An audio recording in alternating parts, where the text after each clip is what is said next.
What's up, K2S Mafia, and we back again with another video. And yeah, the NBA is going crazy right now. Like throughout all the trades and everything that's going on, this is going crazy. Y'all let me know what y'all think down below about all the trades. But as we can see, we on Woj's page right now, and it says ESPN sources the Washington Wizards are finalizing a deal to send Chris Paul to Golden State Warriors for a package that includes Jordan Poole and future draft classes. Listen, y'all, getting Jordan Poole out of here is probably the best bet for us right now, due to the fact that he had a terrible playoff run with us. Terrible. Yo, to be honest, y'all let me know what y'all think about this. Because to be honest, like, Jordan Poole, he's not really a casual. He's a good player.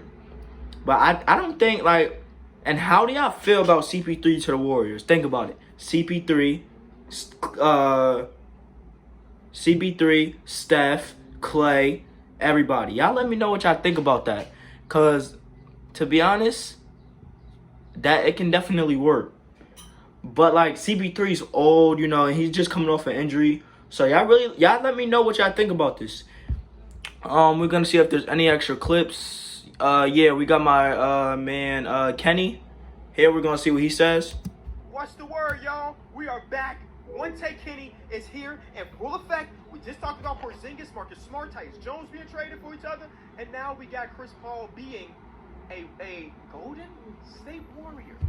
This hit us 12 minutes ago. That's how quick we get to the basement when we start to film. 12 minutes ago, and we find out the real details is a 2030 first round pick. And also, CP3 is a point guard, so do y'all think he's going to take... Well, we know he's not going to take Steph Curry's spot. See, me, I'm a Warriors fan, so I'm glad the Warriors finally made a move. We need them to make a move, and this was probably one of the better moves to make. It is protected. It is a 2027 second round pick. It is Jordan Poole, and it is Ryan Rollins. That is the cost of Chris Paul? I don't know how to feel. Now, again, this happened 12 minutes ago. I haven't looked at no forums. I ain't even looked at Twitter other than seeing Shams' post, right? If I am a Warriors fan, I am very skeptical of this, man. This is the first move of Mike Dunleavy Jr.'s tenure as the guy over there after. This is not a Bob Myers move. I'll say that right up front. This is not a Bob Myers move. You traded a young 24-ish-year-old player for a guy that might be, well, he's on the last leg. We watched Chris Paul last season. Y'all know Chris Paul is my favorite player of all time. Well, I like this from the Chris Paul perspective. He gets another opportunity to potentially win a championship, that elusive NBA championship. He's playing for a team that's got a lot of those in recent history. But you trade this young player, and I think this might showcase that there's a disconnect between the value us NBA fans might see with Jordan Poole versus what the front office people, because 4 years, $140 million, even in the moment, if you go watch those videos where you're talking about these extensions between him. Oh my God. And I forgot they gave Jordan Poole that contract. So now it's like, I got basketball knowledge. So now it's like, what is they're going to do about that money? Because they gave Jordan Poole a $140 million contract for 4 years, which now they traded him for an old grandpa who was on his last leg of the NBA. Y'all let me know what y'all think about this. Because this is really a blockbuster trade. I don't know if this is a win or lose yet, and I don't know who won. So we just got to see. I really do not know how to feel about this. I don't. But, yeah, we're going to finish hearing what the man Kenny has to say. Tyler Hero, I think Anthony Simon signed 4 year, $100 million, which is less than that, obviously. We were like, man, this is a lot of money. This is a lot of money. And here we go, a year and two, and I don't even think the contract starts this year. So that 440 is going to Washington right now. And you might have thought that the cost or the value of Jordan Poole would be a lot higher than Chris Paul. But obviously, it's what Chris Paul was about to get waived 2 weeks ago. And oh man, okay, take a step back. This is a lot. Kenny has some good points. If there's one positive. La Roche-Posay Amphilio sunscreen visibly reduces the appearance of sun Yeah, damage. Kenny has some good Fluid points. lightweight sunscreen. Positive of this from the Warriors' perspective, or my perspective as a non-Warrior fan, is that we're about to see the one thing that made me become a real Steph Curry fan was the movement off the ball. And now that they have an additional playmaker with Chris Paul, we're about to see a lot of off-ball Steph Curry. And that's My fault, yeah. And back to what Kenny was saying. Steph Curry is an off-ball player, so that actually makes it really, really good. Because now we can. So is Steph Curry gonna go to a shooting guard? I mean, I don't think I would like, because CP3 cannot take Steph Curry's spot, but the Warriors can start now applying more off-ball movement to where it's like screens and all that. And we also got to see what they're going to do with Draymond Green, because I don't know if they might waive him or if he might leave, because Draymond Green is now a free agent. And yeah, I don't know how to feel about this. This is crazy. Going to be dangerous for the league. But on the other side of things, you have 6 foot Chris Paul, 6'3" Steph Curry. When those dudes are on the court together, it might be a struggle at that perimeter defense thing. You know what I'm saying? The first move of Mike Dunleavy Jr.'s tenure, man, and I just don't know how to feel. Wizards fans get their first round pick after not getting one for Bradley Beal and Kristaps Porzingis. It was for Chris Paul. This is how weird the NBA is. This offseason is already going crazy with this trade going down. And yeah. This, I'm not gonna lie. This offseason, where all these trades and everything happen, this is very, very crazy. Like this is all this trades that's happening. I think the 2024 NBA season is gonna be fun.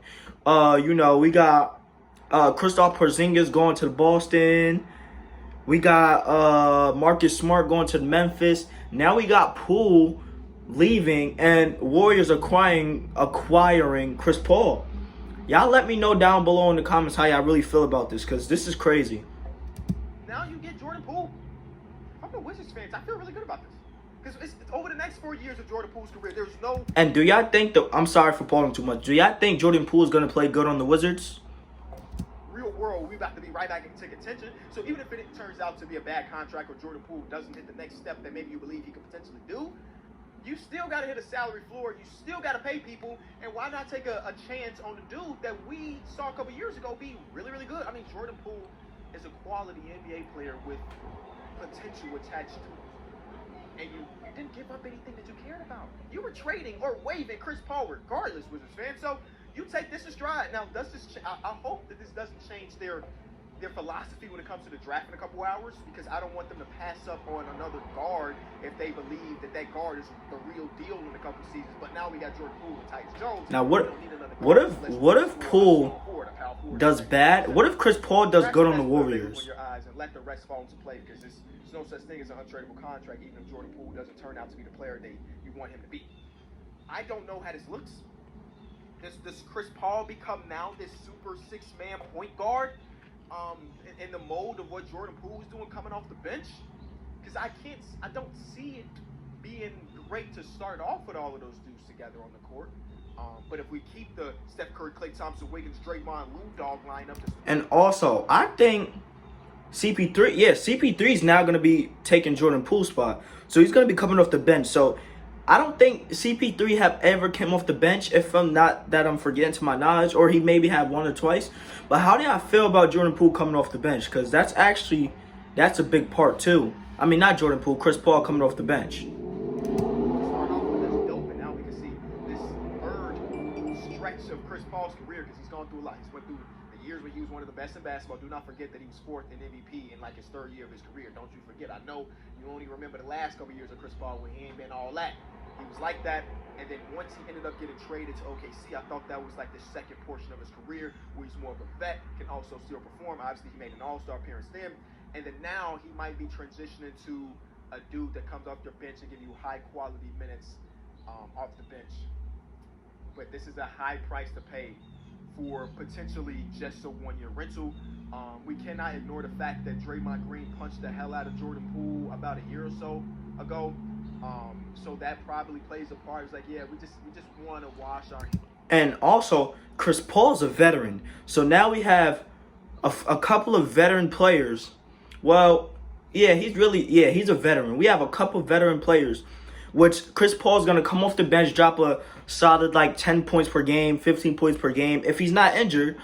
And actually, Chris Paul can be a big part of Golden State, but I would have never thought that Chris Paul coming to Golden State. This is actually huge. Hands of that relationship, and I wouldn't be surprised if Jordan Poole was in the air when we were in the NBA Finals and Draymond Green was doing his podcast on the VR app.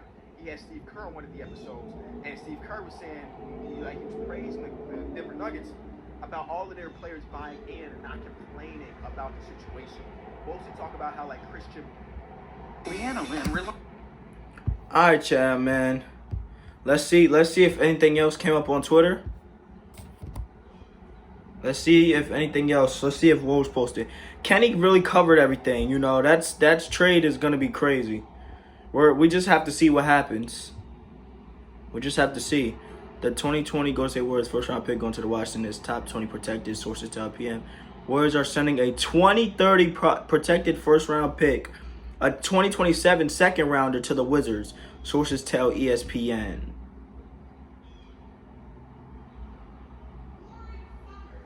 In the end, the Wizards made 2 separate trades with the Suns and Warriors. Phoenix isn't looped into the Golden State deal. So that's big, man. Well, look, y'all. Y'all let me know down below how y'all feel about this. And y'all let me know if y'all think Chris Paul's going to work with the Warriors. And if Jordan Poole's going to work with the Wizards. So y'all comment down below and let me know.